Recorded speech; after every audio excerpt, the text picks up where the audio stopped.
Yes, tadi kita bincang tentang konten dan dunia influencer kan. Sekarang nak tanya daripada segi Milya sendiri. Ramai kenal Milya dekat media sosial, tapi siapa sebenarnya Milya di luar kamera? Sebab tadi Milya ada sebut Milya introvert kan? Milya sebenarnya asalnya lah, sebelum Milya orang yang sangat pendiam, pemalu dekat sekolah tu. Memang kalau dalam kelas kan, Milya datang je tapi orang fikir Milya tak datang. Sebab Milya sangat senyap. Milya dan kawan dengan seorang dua macam tu je lah. Tapi bila kita dah macam boleh bidang ni, automatik kita buat networking. Bagi kita in business, kita kena buat connection dengan orang supaya kita boleh growkan business kita. So saya dengan content creation ni sebenarnya mengubah sangat-sangat diri saya dari segi mungkin perwatakan, dari pemikiran dan juga how kita fikirlah dalam sesuatu benda tu, kita punya fikiran lebih luas.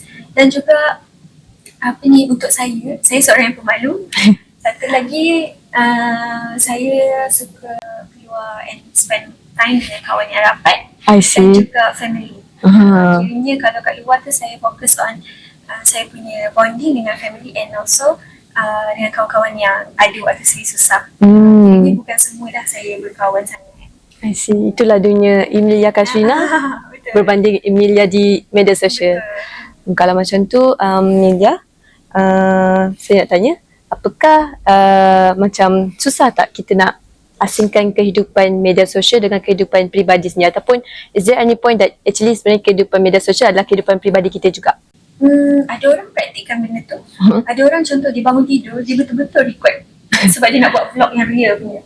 Tapi kalau saya, kita kena ada boundaries lah, apa yang kita nak kat TikTok, apa yang nak kongsi bagi audience, dan juga apa yang kita perlu separate as privacy kita. Sebab dulu pun kita datang daripada zero knowledge juga. So in meantime tu kita belajar sendiri how kita nak separate. Saya rasa soalan tadi susah ke tak nak bahagikan kan? Nak asingkan kehidupan kita tu. Dia depends on individu tu. Kalau individu tu dia tak reti nak bahagi, dia jadi tak seimbang lah. Dia jadi macam kerja je without family time. Dia depends on orang tu. Bagi saya susah untuk orang yang tak reti manage, tapi senang untuk bila kita dah tahu skill untuk manage timing kita. Kalau saya, dululah saya pun datang daripada yang tak reti juga. Kerja je sebab saya rasa macam yelah kena self-discipline. Saya kan kerja sendiri macam 24/7 kena buat. 24/7 tak boleh lekang daripada tu.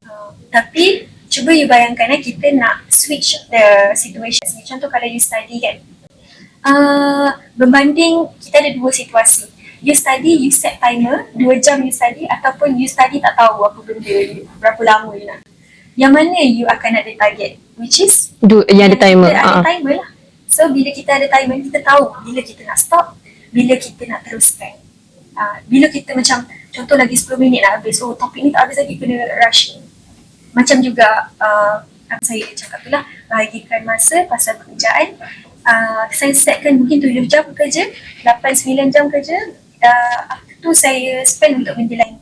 So jadi macam kehidupan peribadi, kehidupan media sosial ni berkait juga lah dengan cara kita menjaga masa tu sendiri. Sangat berkait. Bahagian jaga masa tu, maksud saya bahagian kehidupan peribadi tu apa yang kita perlu settlekan lah dalam dunia sebenar macam tu. Sebab kita punya, mungkin dia membawa pendapatan yang besar dan kita buat sebagai bidang yang kita sepatutnya fokus, tapi jangan lupakan juga orang-orang sekeliling kita susah waktu kita tak ada apa-apa. Sebabkan kita fokus sangat kononnya yang ni yang bagi pendapatan, yang ni tak ada pun. Tapi you tak nampak dari segi mental dia ada waktu you susah. So kena pandai bahagikan, lagi-lagi dengan family. Betul. Okay, so Milya, saya nak tanya juga kepada Milya, adakah media sosial pernah memberi kesan kepada kesihatan mental Milya? Sebab tadi Milya ada mention lah, antara cabarannya adalah mental health dalam dunia media sosial ni kan.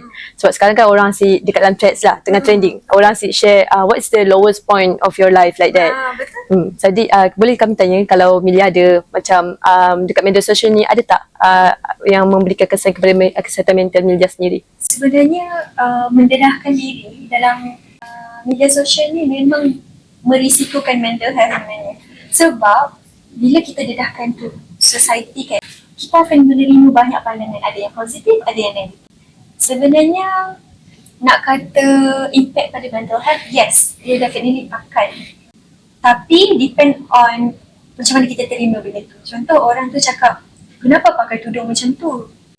Kalau kita negatif, punya pemikiran mungkin kita cakap, kenapa tak cantik ke? Kan? Tapi kalau kita ambil side positif, macam mungkin kena tukar. Mungkin kena tukar lagi cantik, lagi kemas. So it's how kita interpret dia lah. Our acceptance of the pandangan sebenarnya. Oh yelah. Tapi memang kalau tak kuat, janganlah baca komen yang hate. Sebab walaupun macam mana kita baik pun, bayangkan saya buat outfit check je orang, dia cakap saya anak haram. Dia cakap saya anak haram. Lepas tu saya pun stop, rupa-rupanya budak-budak. Sebab tu kita kena macam positif. Mungkin budak-budak, mungkin orang kurang upaya yang main social media. Ignore je. Dan as long as you tak melanggar apa-apa dari segi agama kita, Betul. melanggar undang-undang ke, should be fine. Ignore je. Saya nak kongsi jugalah satu orang kata untuk kita berasa buruk terhadap apa-apa yang kita rasa mengecewakan kita, that's a validation for our feelings actually. Betul. Kita pun kena validate our feelings, not necessarily kita tolak teruskan 100%. Betul. Kita validate dulu perasaan kita, kita tenangkan diri kita. I mean macam after kita fikir panjang tu baru kita positifkan dia balik. Betul. Kiranya untuk healkan kita inner self balik. Yes. Kiranya kita dah terluka. Contoh saya dapat komen anak haram tu, saya cakap hampa hati cakap macam tu. Sampai hati cakap macam tu kat saya. Lepas tu cakap Kasar jugalah tu. macam tu. Kiranya kita come back balik. Yes, take time for yourself, for ourselves, right? Betul? Tapi dia tak pernah lah stopkan Milia lagi kan setakat ni. Tak pernah lagi. So far yang saya nak cakap pasal benda ni untuk dua orang lah, kiranya dua side yang netizen kena jaga kita punya perkataan. Tak tahu how deep benda tu boleh jatuh pada dia. Kiranya contoh you cakap tak cantik, mungkin dia dua perkataan tadi bagi dia ingat selama-lamanya, dan dia ada narrative dah untuk dia yang dia tak cantik. So Betul. you dah dapat dosa yang panjang dekat situ, dosa yang mengalir seperti Yes, it can change kita lah kalau orang di luar sana mengatakan perkara yang buruk. Contoh kita campak batu dekat laut, kita tak tahu berapa dalam dia boleh. Betul tak? Sebab kita tak tahu dasar laut tu kat Sampai berapa. I see, betul Milia. That's a good nasihat actually for untuk semua yang kat sana. Bukan setakat content creator, kita sebagai penonton, viewer pun kena jagalah kita punya adab semua tu juga. Okay, jadi Milia, kita beralih kepada industri content creator ni. Saya nak tanya juga kepada Milia, apa pandangan Milia tentang persaingan dalam dunia media sosial ni lah, dalam dunia influencer sekarang ni persaingan. Sebab orang nak buat video je mesti content creator, nak buat video je mesti influencer. Tapi ada influencer yang bertahan dan influencer yang tidak bertahan, betul tak? Faham. Okay, so kiranya persaingan antara content creator ni sangat-sangat tinggi dah sekarang. Sebab bila orang, contohlah bila masyarakat dia dah terdedah dengan ilmu yang macam tu, kita buat content creation lah sebab sekarang ni tengah trending, so orang berpusu content creator sebab tahu benda tu boleh jana pendapatan yang besar. Betul tak? Tapi kita nak cakap pasal yang mana sustain ataupun mana yang tak tu, kita pilihlah untuk yang mana yang kita pilihlah untuk jadi content creator yang kekal, content creator yang membawa faedah, yang positif kan. Kalau nak kata perbandingan tu, mungkin yang tak long term punya content creator mungkin dia hanya ikut trend. Dia hanya ikut trend, isu semasa je, tapi tak ada value yang dia bawa dalam diri dia. Kalau long term, contohlah dia nak jadi content creator yang long term kan, kita kena cari apa special dalam diri kita, apa yang kita nak letakkan kat dalam konten tu. Mungkin orang boleh buat tutorial tudung. Betul. Semua orang boleh buat. Betul tak? You boleh buat. Semua orang boleh buat. Tapi apa yang membezakan kita dengan diorang? Mungkin kita boleh laburkan.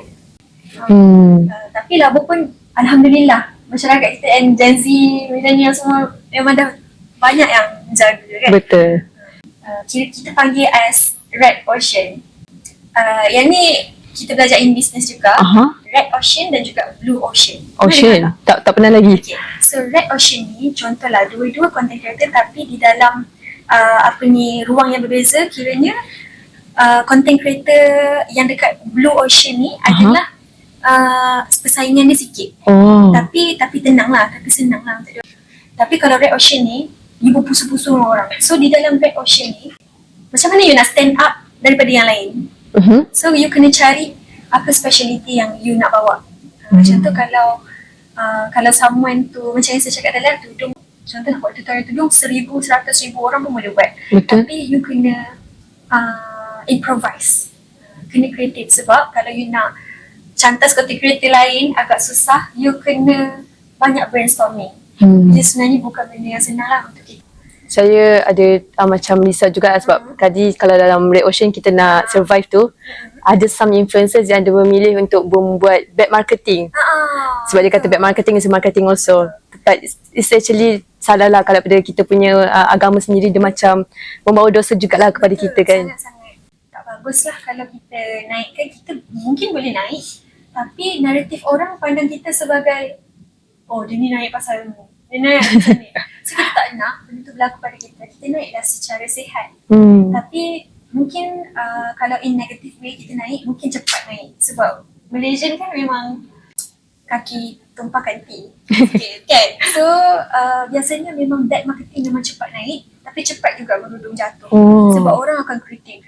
Orang dah tak support you, mungkin viral sekejap, brand-brand ambil sekejap, lepas tu dah habis part you orang buang macam tu. So kita tak nak macam tu, kita nak membawa value dalam creation, kita nak membawa impact positif ke masyarakat. That's true. Kita tak naklah naik dengan benda-benda yang membawa pandangan yang tak bagus. Betul juga sebab saya nampak jugalah content creator ni dia bukan sekadar ada telefon lepas tu record je. Dia ada lighting, dia ada lampu, dia ada mikrofon yang mahal juga kan. Macam Mr. POV dia nak record, dia makan tu punya banyak lampu kat depan dia tu. You tak tengok tau, you tengok video tu cantik and dah siap. FYP tu dah siap dah, tapi you tak tahu di belakangnya lighting bulat satu, lighting petak, lighting segala jenis lighting ada lah dekat komputer dia sebab nak hasilkan. So bila berhasil, creation dia tu berhasil, maknanya berbalalah dengan apa yang dia spend, pengorbanan dia di belakang. Betul, sekali effort yang kita buat tu berbaloi lah dengan apa yang kita nak sampaikan kan. Jadi Milja nak tanya juga kepada Milja tentang bila kita buat konten ni, mesti akan ada jumlah followers kan. Adakah jumlah followers tu sendiri penting bagi seorang content creator ataupun influencer dari segi engagement? Bagi saya lah, saya tak tahu lah opinion orang lain, tapi bagi saya followers kurang memberi impact. Yang impact adalah engagement. Engagement ni kiranya berapa ramai orang follow up untuk tengok.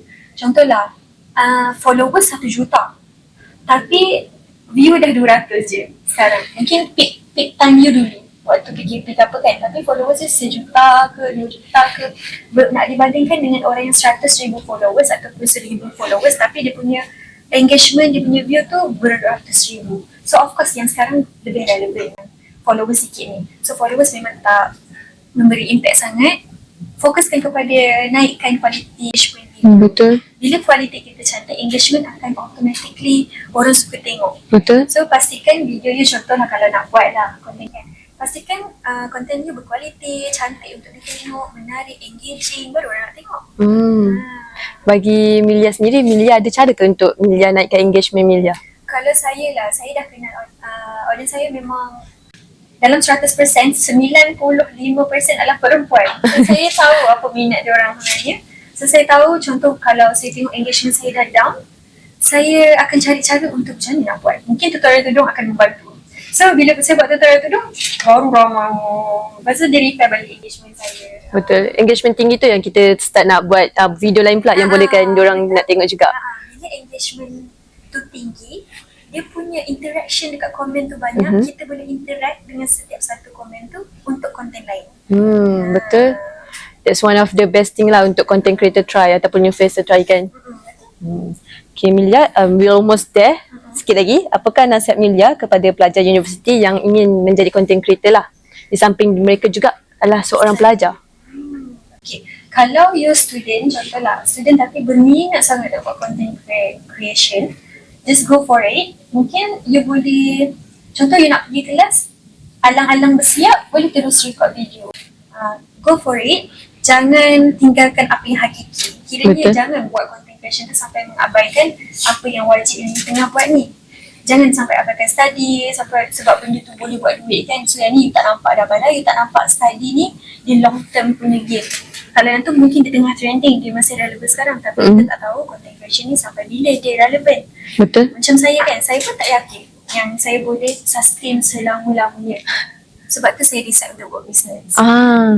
So hasil daripada content creation yang kita buat tu, hasil dia kita kumpul untuk run our own business untuk pergi long term. So kita tak boleh bergantung kepada content creation. Mungkin content creation ni boleh menjadi satu alat je untuk you step up. Itu je cara dia. So kalau rasa macam nak buat content, buat je. Cari macam yang saya cakap tu, cari something special dekat diri you, letak dekat dalam dia punya video yang tak ada, yang bukanlah tak ada, mungkin ada orang idea yang sama. Betul. Tapi kurang ada dalam masyarakat. Mungkin you boleh buat sebagai penguat tu dalam konten. That's the nasihat untuk university student kat sana. Okay. Next is Milia. Kalau boleh undur masa, if you could turn back time, apa yang Milia ingin beritahu kepada diri sendiri ketika mula-mula jadi influencer? Kalau saya nak cakap, jangan too harsh pada diri sendiri.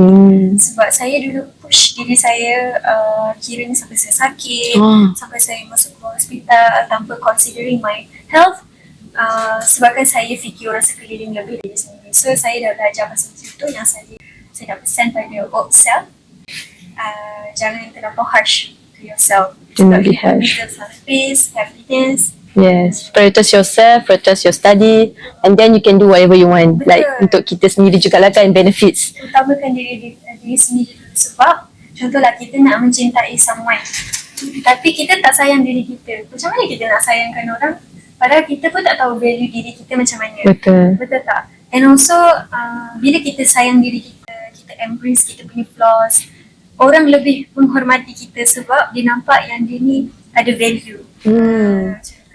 That's a good nasihat. InsyaAllah everyone yang kat luar sana tu boleh juga ikut nasihat Milia, kongsikan juga. Sebab dia untuk kepentingan kita juga sebenarnya. Untuk semua orang aware yang diri kita sendiri pun penting. Jangan fikir kat orang je. Fikir orang betul sebab kita hidup bermasyarakat. Kita memang kena fikir orang, kita kena ada kawan untuk socialize, untuk happy, tapi apa-apa pun prioritize yourself, tapi jangan sampai selfish. Yes. Jangan sampai selfish, jangan sampai self-centered sampai you rasa macam narcissistic. Orang lain tak boleh dekat sebab you protect your peace. Jangan sampai macam kita hidup bermuafakat, bermasyarakat. Yes. Kita kenalah ada sentiasa bersama dengan kawan-kawan kita, community like that. Tapi jangan sampai lupakan diri sendiri. Yes. Okay, Milia, for the last question, nak tanya, apakah definisi sukses ataupun kejayaan bagi Milia? Bagi saya, kejayaan yang sebenar adalah peaceful of mind.